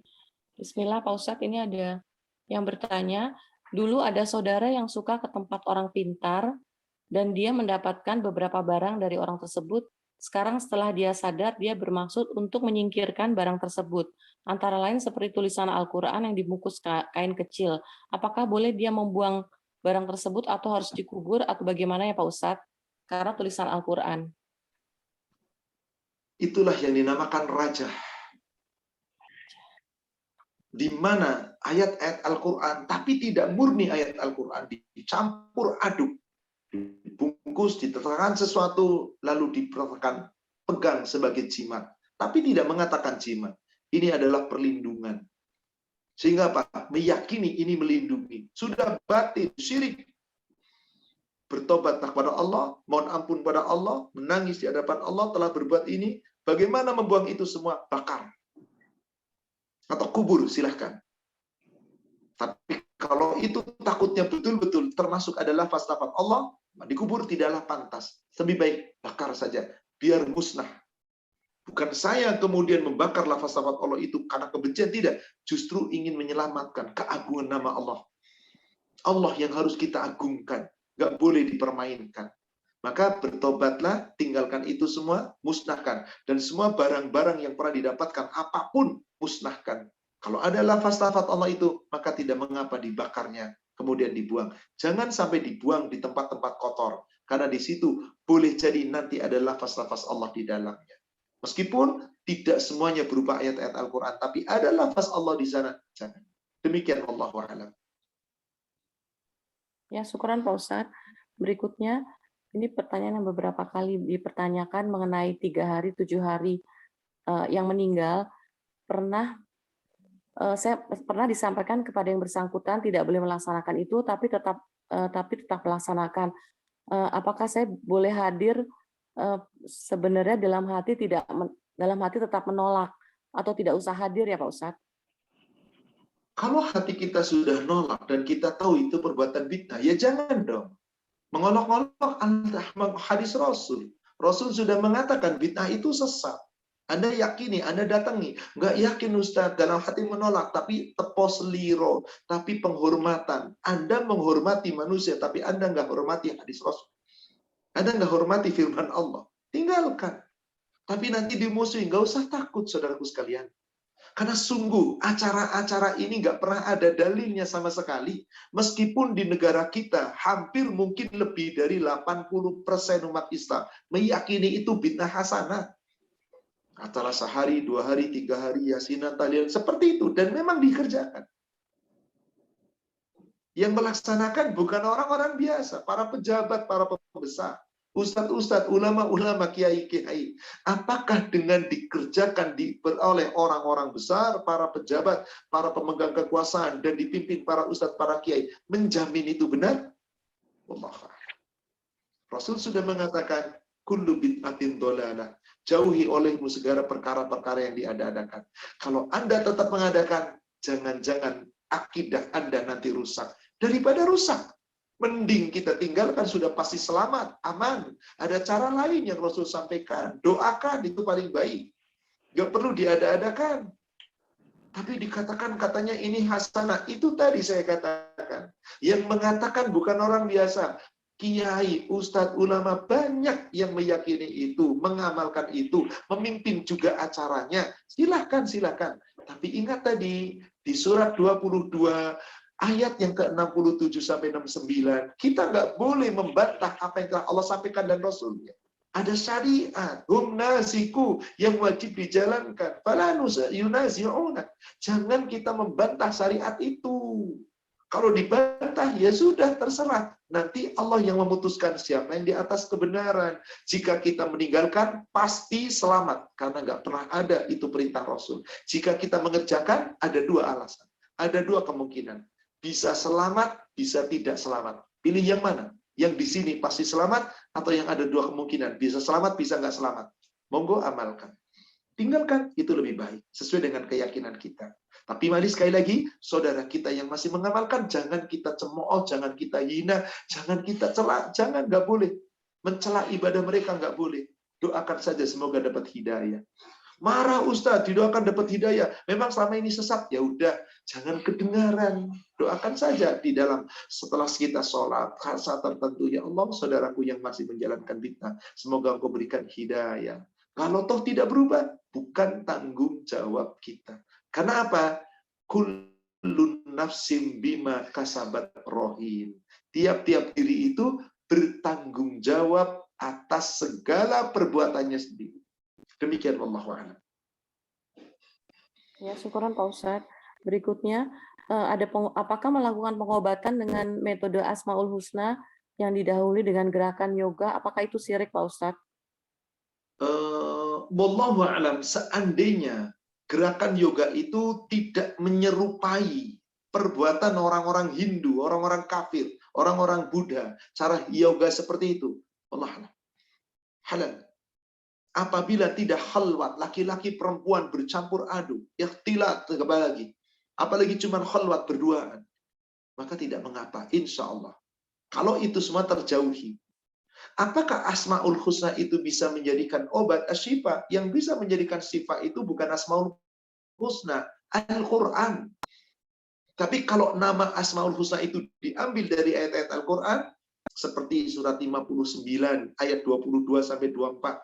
Huwallahu alladzi la ilaha illahu huwallahu alladzi la ilaha illahu al-malikul quddusus salamul mu'minun huwallahu alladzi la ilaha illahu dan seterusnya. Maka kalau itu yang dibaca, kemudian kita minta kepada Allah kesembuhan, boleh. Tapi kalau hanya Asmaul Husna, kemudian dikhususkan, lalu dengan acara-acara yoga seperti itu, mending kita nggak usah ikut. Daripada terjerumus kepada perbuatan bid'ah. Kenapa tidak mengikuti Rasul? Rasul sudah mencontohkan, cukup baca Al-Quran. Cukup baca ayat-ayat, surat-surat. Al-Falaq, An-Nas, Al-Ikhlas, An-Nas, Al-Fatihah, itu adalah syifa. Allah yang mengatakan itu. Semua Quran itu syifa. Di surat 10 ayat 57, Allah katakan itu.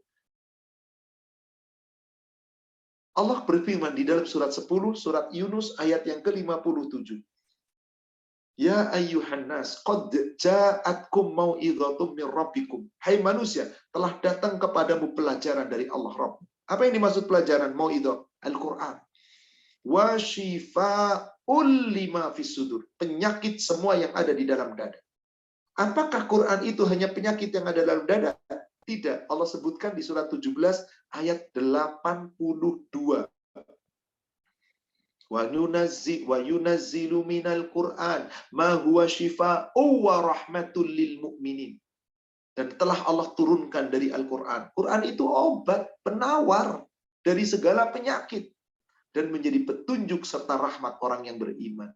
Jadi Quran itu obat, jangan hanya Asmaul Husnanya. Tidak, Asmaul Husna itu sebagian dari Al-Quran. Tapi kalau dibaca Asmaul Husna sesuai dengan ayat-ayat Al-Quran, boleh, nggak ada masalah. Karena ada ayat-ayat Al-Quran yang ayat itu khusus membahas Asmaul Husna. Seperti tadi saya katakan, surat 59 dari ayat 22 sampai ayat 24. Itu semuanya Asmaul Husna. Wallahu a'lam. Demikian. Ya, syukuran Pak Ustadz. Pak Ustadz, maaf mohon penjelasannya terkait hadis Muslim 2178 yang menyebutkan bahwa setiap hamba akan dibangkitkan berdasarkan kondisi meninggalnya. Apakah hal ini karena hamba tersebut sesuai dengan kondisi akidah yang dipegangnya, Pak Ustadz? Yang dimaksud adalah apapun kematian seorang hamba tidak dipermasalahkan. Yang penting saat matinya akidahnya bagaimana. Itu kalau di kitab Muslim yang PDF, Ibu bisa lihat di 2452 dan 2453. Coba Ibu baca di situ nanti. Ketika Allah timpakan suatu musibah, terkadang orang yang tidak bersalah ada di dalamnya. Tapi tiap orang dibangkitkan menurut akidahnya, menurut amalnya. Apabila dia akidahnya kokoh, amalnya baik, mau mati dengan cara apapun, gak ada masalah.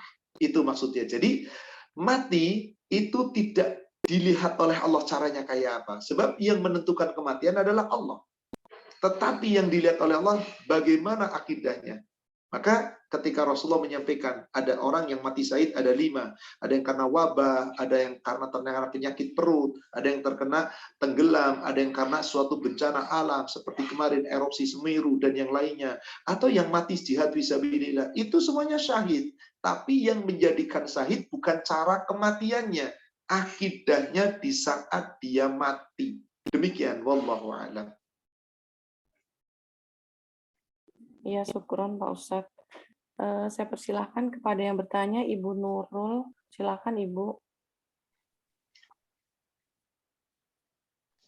Terima kasih. Assalamualaikum warahmatullahi wabarakatuh. Izin bertanya Pak Ustadz, jika saya pernah melakukan syirik, misalnya saya pergi ke orang yang katakanlah paranormal ya Pak Ustadz. Kemudian setelah itu saya menyadari bahwa itu adalah musyrik. Kemudian saya bertobat dan tidak mengulanginya lagi. Apakah tobat saya diterima oleh Allah Pak Ustadz? Itu pertanyaan yang pertama. Yang kedua adalah, bolehkah saya meminta doa dari seorang Ustadz? Itu saja Pak Ustadz. Terima kasih. Wassalamualaikum warahmatullahi wabarakatuh. Waalaikumsalam warahmatullahi wabarakatuh. Yang dimaksud surat An-Nisa ayat 48. Innallaha la yaghfiru ayyushraka bihi. Sesungguhnya Allah tidak akan mengampuni dosa orang yang menyekutukan sesuatu dengan Allah. Itu bukan berarti setiap pelaku syirik gak bakal diampuni, tidak. Yang dimaksud ayat itu adalah jika pelaku syirik itu sampai mati gak pernah bertobat, maka itu tidak pernah akan diampuni. Wa yaghfiru ma duna dzalika liman yasha. Tapi orang yang berbuat dosa selain syirik, meskipun dia tidak sempat bertobat dan tidak bertobat sepanjang hidup, lalu mati, dosa selain syirik masih bisa diampuni meskipun dia sudah mati. Melalui doa anak yang soleh, melalui amal-amal anak yang soleh, melalui jariahnya dia, kebaikannya. Bisa terhadap Allah kalau kehendaki bisa. Tapi kalau syirik nggak bisa. Bagaimana orang berbuat syirik lalu bertobat? Tentu diampuni. Sebagaimana yang Rasul sampaikan di dalam hadis Sahih Muslim nomor hadis 2088. Dari Maimunah, istri Rasulullah SAW bercerita bagaimana siapa yang mendatangi tukang tenun. Zaman sekarang disebut paranormal lah, ajengan lah, kiai lah, dukun lah, apapun. Tapi dia adalah tukang tenun. Arafa, kehinan. Orang yang suka meramal-ramal, orang-orang yang berpraktek sebagai dukun. Maka datang saja lalu nanya, 40 malam sholatnya gugur, tidak diampuni. Selama dia tidak bertobat. Artinya apa? Kalau dia bertobat berarti gugur. Nah, ibu bertobat dari dosa yang lalu, insya Allah Allah gugurkan dosa-dosa syirik ibu. Asal jangan mengulangi lagi. Karena begitulah Allah berfirman di surat 39 ayat 53. Silahkan nanti ibu baca surat itu di surat 6 ayat 54. Silahkan ibu baca surat itu. Insya Allah ampunan dari Allah Allah berikan sepanjang kita masih bertobat sebelum kematian. Pertanyaan kedua, bolehkah saya berdoa, minta tolong didoakan kepada Ustadz? Boleh.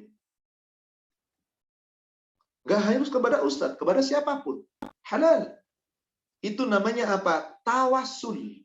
Yakni apa? Memohon kepada Allah melalui orang yang dianggap saleh. Orang yang dianggap taat. Boleh. Silahkan. Karena Allah pun membolehkan. Sebagaimana yang Allah firmankan di surat 5, surat Al-Maidah ayat yang ke-35. Di situ dijelaskan, ya ayyuhalladzina amanu taqullaha wabtaghu ilaihil wasilah. Wahai orang-orang yang beriman, bertakwalah kamu kepada Allah dan carilah jalan. Jalan untuk apa? Mendekatkan diri kepada Allah. Wasilata wajahidu fi sabilillah. Dengan kamu berjuang di jalan Allah. La'allakum tuflihun, agar kamu beruntung. Maka siapa yang berdoa lalu wasilah melalui seorang yang saleh, boleh. Sebagaimana para sahabat minta kepada Rasul, ya Rasul doakan saya. Minta wasilah kepada orang saleh. Sepanjang orang saleh itu masih hidup. Tapi kalau berdoa meminta kepada orang saleh yang sudah mati di kuburannya, di makamnya, maka itu batil. Tidak boleh. Tapi selama masih hidup, boleh. Tapi yang paling penting doa itu langsung kepada Allah. Tapi suatu ketika minta datang khusus kepada seorang ustadz. Ya ustadz, saya punya masalah. Ini tolong doakan saya. Ustadznya doakan. Nggak ada masalah. Dikabul atau tidak, itu urusan Allah. Wallahu a'lam. Demikian. Ya, syukran Pak Ustadz. Lanjut lagi dengan pertanyaan yang di chat, Pak Ustadz. Ini ada yang masih bingung tentang apa? Bid'ah atau bukan, bagaimana dengan tajwid cara baca Al-Quran yang di zaman Rasulullah tidak diajarkan. Itu sarana ibu. Quran yang ibu pegang, apakah di alat komunikasi, apakah di mushaf, itu bid'ah semua, sarana. Ilmu tajwid nggak ada di zaman Rasul, ilmu fikih nggak ada di zaman Rasul, ilmu tafsir nggak ada. Sahabat itu langsung mendapatkan pengajaran dari Rasul melalui Al-Quran, Al-Hadis. Ada di sini langsung. Nggak ada dicatat-catat, ditulis-tulis, nggak ada. Kecuali Quran. Rasul wafat, nggak ada hadis ditulis. Semuanya dihafal oleh sahabat. Tapi ribuan sahabat menghafal hadis. Luar biasa. Ingatannya, Allah yang menjaga. Dan Allah telah memberikan jaminan. Maka bagaimana ilmu-ilmu yang kita kembangkan sekarang? Ada buku tauhid, ada buku kitab ini, kitab fikih ini. Itu semuanya adalah sarana untuk kita bisa mengenal Allah. Bisa kita mengokohkan akidah, memurnikan tauhid, bisa beribadah, bisa bermuamalah. Semuanya itu ada aturannya. Al-Quran, Al-Hadis, kita pelajari itu. Itu sarana. Ibu nggak belajar ilmu tajwid. Nggak bisa ibu. Tapi apakah di zaman Rasul ada ilmu tajwid begitu? Enggak. Dulu saya kecil, saya belajar Al-Quran. Enggak ada diajari tajwid-tajwid. Ustadznya aja yang ngomong, tanpa dengan pegang buku tajwid, tapi secara tidak langsung mengajarkan. Kalau kamu baca Al-Quran, kalau ada harokatnya ini, ketemu ini, panjangnya 2 harokat.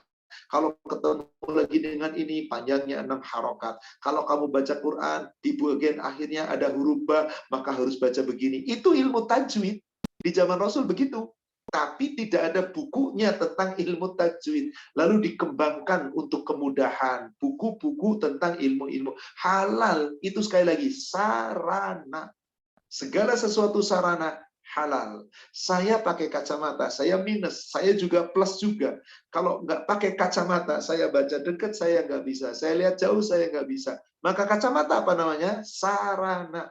Saya mau keluar kota, saya mau ngajar, saya mau hikmah, saya mau silaturahim, keluar kota, saya pakai mobil untuk mempercepat, saya pakai kereta, pakai pesawat untuk mempermudah dan mempercepat. Sarana, nggak ada masalah. Saya mah nggak mau bid'ah, nggak mau pakai mobil, jalan kaki. Silakan Anda jalan kaki, nggak usah keluar kota, antar Jakarta aja. Anda di Jakarta Selatan, mau ke Jakarta Barat, monggo jalan kaki. Anda di Jakarta Selatan, ke Jakarta Selatan, bedanya cuma 2 km, monggo jalan kaki.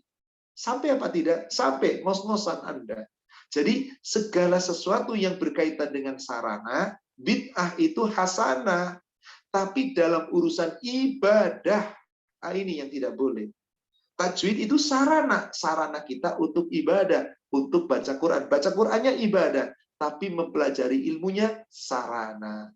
Demikian, wallahu a'lam. Ya, alhamdulillah, syukuran Pak Ustadz. Pak Ustadz, ini ada yang bertanya, kalau Al-Quran yang sudah lama tidak lengkap lagi, apakah boleh dibakar? Terus yang kedua, Pak Ustadz, dalam rangka mau hari Natal ini suka ada diskon di pembelanjaan. Itu apakah kalau kita belanja dengan diskon itu hukumnya haram? Mohon pencerahan, Pak Ustadz. Apabila kita punya Quran, qadarullah sudah acak-acakan. Mungkin karena sudah sangat lama, sudah sering dibuka-buka, hanya banyak yang lepas. Saya mau takutnya nanti kececer kemana-mana Ustadz. Bolehkah dibakar? Para ulama telah mengatakan insya Allah, jika memang itu darurat, betul-betul darurat, boleh. Bukan bertujuan membakar ayat-ayat Allah sebagaimana orang kafir. Betul-betul ingin membakar ayat Allah, memusnahkan ayat Allah. Tapi saya ingin menyelamatkan firman Allah yang telah dibukukan di dalam mushaf agar tidak tercecer, tidak terbuang nanti di tempat-tempat yang kotor. Bakar, bismillah, semoga dimaafkan. Lalu bagaimana? Bekas kertas abunya, ya silakan Anda kuburkan saja, paling cuma sedikit, kuburkan di suatu tanah, beres. Kalau Anda mau tetap menyimpannya dan masih bisa diselamatkan, itu lebih baik. Kalau tidak, boleh. Tetapi dengan tujuan tadi, bukan untuk memusnahkan ayat Al-Quran, tapi untuk menghilangkan kemadorotan yang lebih besar dari itu. Saya belanja ke sebuah tempat perbelanjaan. Qadarullah berkaitan dengan akhir tahun, ada diskon Natal, ada diskon akhir tahun. Sebagaimana lebaran, diskon lebaran. Sebagaimana liburan, diskon liburan. Dan macam-macam diskon. Saya belanja. Apakah saya harap? Tidak. Ini muamalah. Mereka yang memberikan diskon. Tapi kan berkaitan Natal, saya tidak meyakini Natalnya. Saya tidak mengucapkan Natalnya. Saya hanya belanja. Diskon, gak diskon, saya tetap belanja. Qadarullah lagi ada acara dari mereka diskon. Ya bismillah. Kecuali dipaksa. Anda dapat diskon 20%, tapi Anda harus nyanyi dulu dan ucapkan selamat Natal, tepuk tangan, tinggalkan, gak usah jadi beli. Tapi kalau tidak ada syarat-syarat yang seperti itu, ambil, halal insya Allah. Bagi seorang muslim, halal insya Allah. Bukan memanfaatkan perayaannya, tapi memang saya butuh belanja itu, saya butuh beli itu, qadarullah bertepatan dengan adanya diskon. Dan ingat, diskon bukan hanya di Natal, Tahun Baru, di Lebaran, di bulan Ramadan, kapanpun terkadang ada diskon. Mungkin untuk menarik pembeli datang, karena memang banyak kebutuhan, maka rame-rame mendiskon. Banyak, mau bangunan, didiskon alat-alat bangunan, bahan bangunan, dan yang lain-lainnya. Maka yang seperti itu, sepanjang kita tidak ada perintah untuk berbuat bid'ahnya, halal insya Allah. Wallahu a'lam. Ya, syukuran Pak Ustadz. Berikutnya Pak Ustadz, kalau kayak memasang ayat kursi dipajang di rumah itu boleh atau enggak? Terus yang kedua, menerima souvenir dari tahlilan seperti sajadah, surat yasin itu apakah boleh Pak Ustadz? Saudaraku sekalian, ayat kursi salah satu ayat yang agung. Ayat kursi salah satu ayat yang sangat-sangat utama. Tapi bolehkah dipasang? Kalau sekedar saya memasang itu, memang saya tujuannya, saya setiap lihat saya bisa membaca ayat itu. Ada nama Asmaul Husna dipajang, saya bisa membaca itu dan mentadaburinya. Ya mubah-mubah saja. Asal tidak ada tujuan yang lain, seakan-akan menjadi pelindung ini, teman, tidak. Ketahuilah, siapa yang mengamalkan senantiasa membaca ayat kursi setiap selesai sholat, itu luar biasa jaminannya.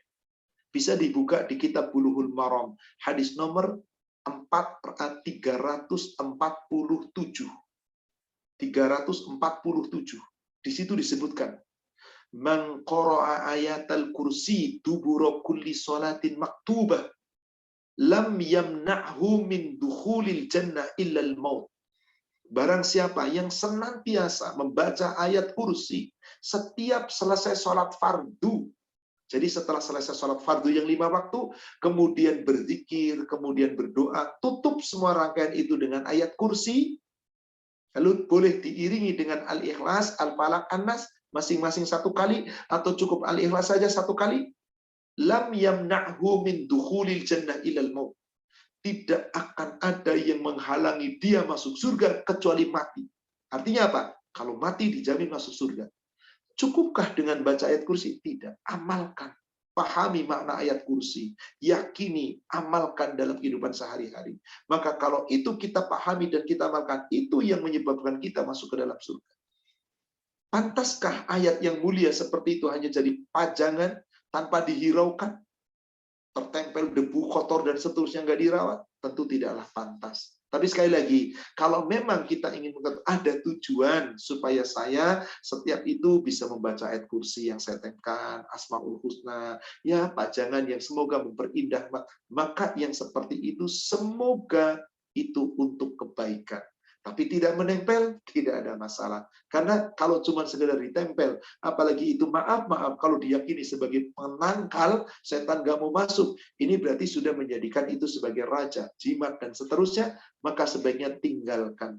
Wallahu a'lam. Demikian. Iya, yang mau bertanya langsung silahkan Ibu Meiti dari Ciawi. Mana tadi Ibu Meiti?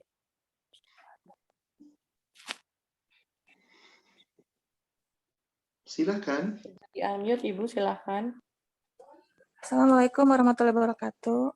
Waalaikumsalam warahmatullahi wabarakatuh. Ustadz, ini misalkan ada seorang ibu sholat, iya puasa, rajin ibadahnya, tapi kalau ada masalah atau ada yang sakit, beliau suka bertanya kepada orang yang dianggap pintar. Nah, suaminya sudah melarang, tapi beliau suka ngumpet-ngumpet gitu, karena menurut beliau sedang ikhtiar gitu. Nah, Yang dimaksud orang pintarnya itu seperti apa?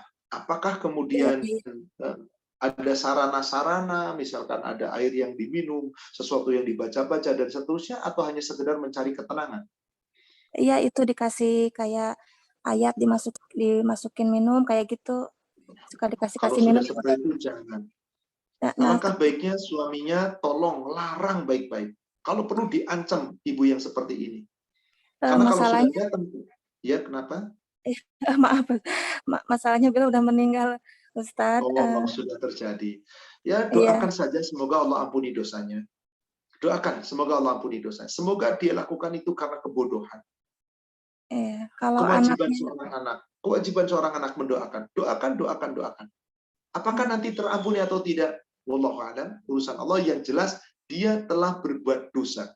Karena di saat dia punya masalah, harusnya kemana kita datang? Kepada Allah. Wasta'inu bis-sabri was-salat.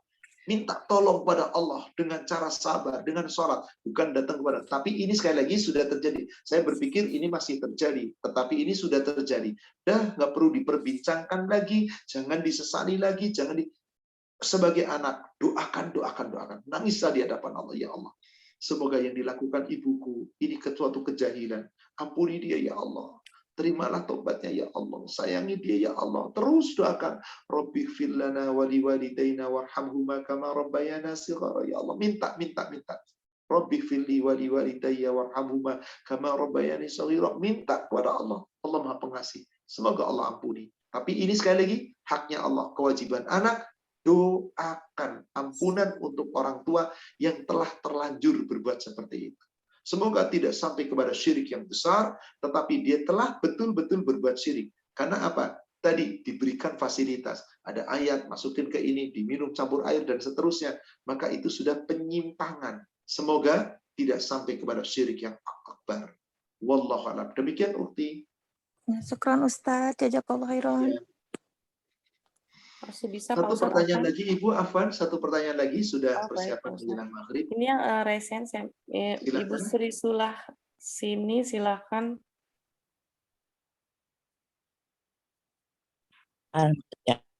Assalamualaikum warahmatullahi wabarakatuh, Ustadz. Waalaikumsalam warahmatullahi Ya, wabarakatuh. Ustadz Ahwan, saya kakinya untuk tasyahud akhir itu tidak bisa duduk tawaruk ya Ustadz, jadi selalu istiroh terus gitu Ustadz. Gimana ya Ustadz? Apakah mengurangi pahala sholat atau bagaimana? Itu saja Ustadz. Jazakallah khair wa barakallahu fiik. Assalamualaikum warahmatullahi wabarakatuh. Wa fiiki barakallah. Semoga Allah memberkahi ibu penanya di usia senjanya, di saat ibu tidak mampu sholat dengan sempurna. Ibu, intinya di surat An-Nisa, surat 4 ayat 28, Allah berfirman begini. Yuridullah ayyukhaffifa ankum khuliqal insan dha'ifa.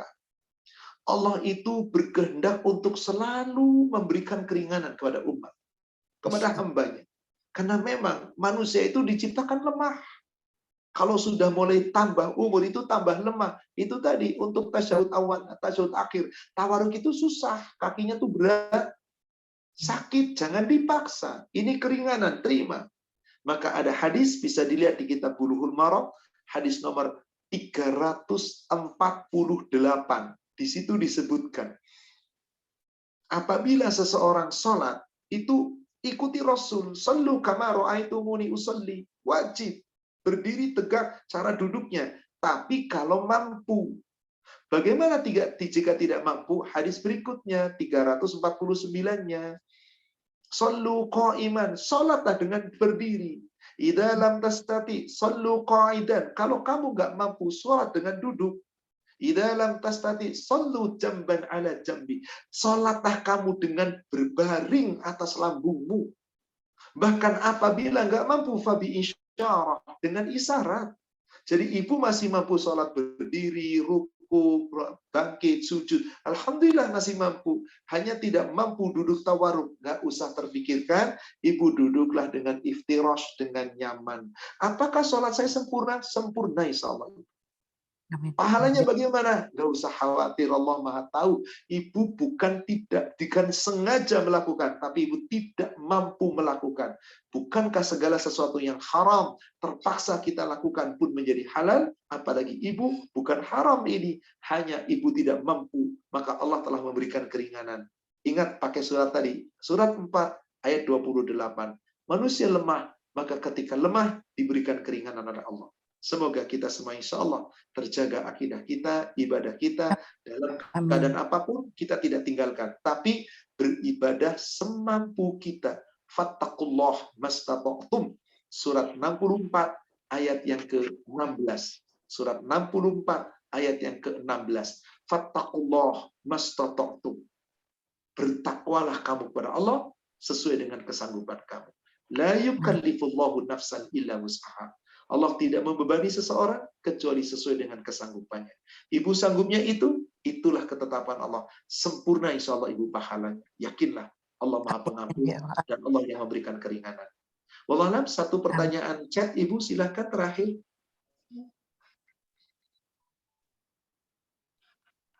Ini ada satu Ustaz, ada yang bertanya, apa hukumnya mengucapkan selamat ulang tahun dan syukuran ulang tahun Ustaz? Sama saja, itu adalah perbuatan-perbuatan jahiliyah yang tidak dilakukan oleh seorang muslim. Sungguh, seorang muslim tidak perlulah mengucapkan itu, tidak perlulah merayakan itu. Ustadz, masa sih nggak boleh? Bukan masa sih nggak boleh, ini urusan ibadah. Saya yakin ketika Anda merayakan itu, satu tujuannya biar berkah, biar dapat pengamulan. Pasti ada berdoa di situ, biar dikabulkan doanya. Berarti ibadah. Maka nggak perlu. Untuk apa mengucapkan? Apakah dengan Anda diucapkan selamat ulang tahun, lalu tahun Anda, umur Anda jadi barokah, jadi nambah panjang? Ada paling cuma gembira sesaat aja. Dan ini adalah kebiasaan ahli kitab, orang Yahudi, orang Nasara, orang Islam sesungguhnya nggak pernah ada sebelumnya itu. Coba lihat di negara kita, sejak kemerdekaan, ketika masih ulama-ulama, adakah para ulama di pesantren-pesantren merayakan itu?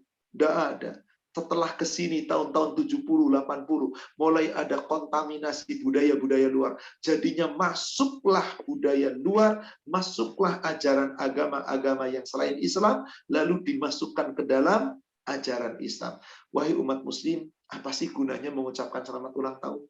Apa sih gunanya kita dirayakan makan-makan dengan itu sukacita? Gak ada. Sesaat gembira. Hanya seakan-akan, demi Allah, jika Bapak Ibu sudah bisa meninggalkan, gak ada kata-kata tenang hati ini. Tapi silakan yang mau berbuat, gak ada masalah. Saya secara pribadi, karena ini tidak pernah ada keterangan Rasul, bahkan ada hadis. Silakan dibuka hadisnya di kitab Bulughul Maram 1517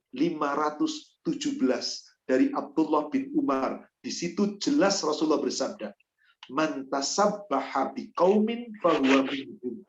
Barang siapa yang bertasabuh, berbuat sesuatu menyerupai suatu kaum. Ingat, acara ulang tahun, ucapan Natal, dan seterusnya. Itu perbuatannya kaum Yahudi, kaum Nasrani. Tapi kamu umat Islam, kau berikut berbuat seperti itu.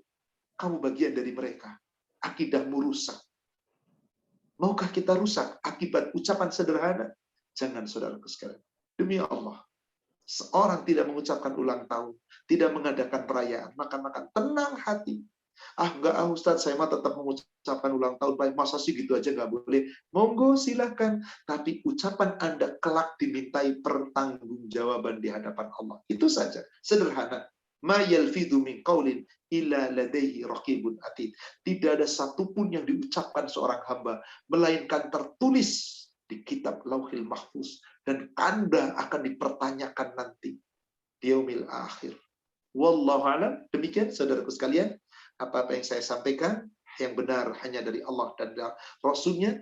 Bapak Ibu boleh ikut saya, tetapi bukan saya yang diikuti, karena ada dalil yang disampaikan, Al-Quran, Al-Hadis. Jika tidak setuju dengan apa yang saya sampaikan, nggak usah diikuti. Silahkan berbuat apa yang menjadi keyakinan. Tapi tiap kita kelak akan dipertanggungjawaban. Wallahu a'lam. Demikian, mari Bapak Ibu jamaah sekalian, kita tutup dengan doa kafaratul majlis. Subhanaka Allahumma wa bihamdika asyhadu an la ilaha illa anta astaghfiruka wa atubu ilaih. Alhamdulillah billahi taufik. Assalamualaikum warahmatullahi wabarakatuh. Waalaikumsalam.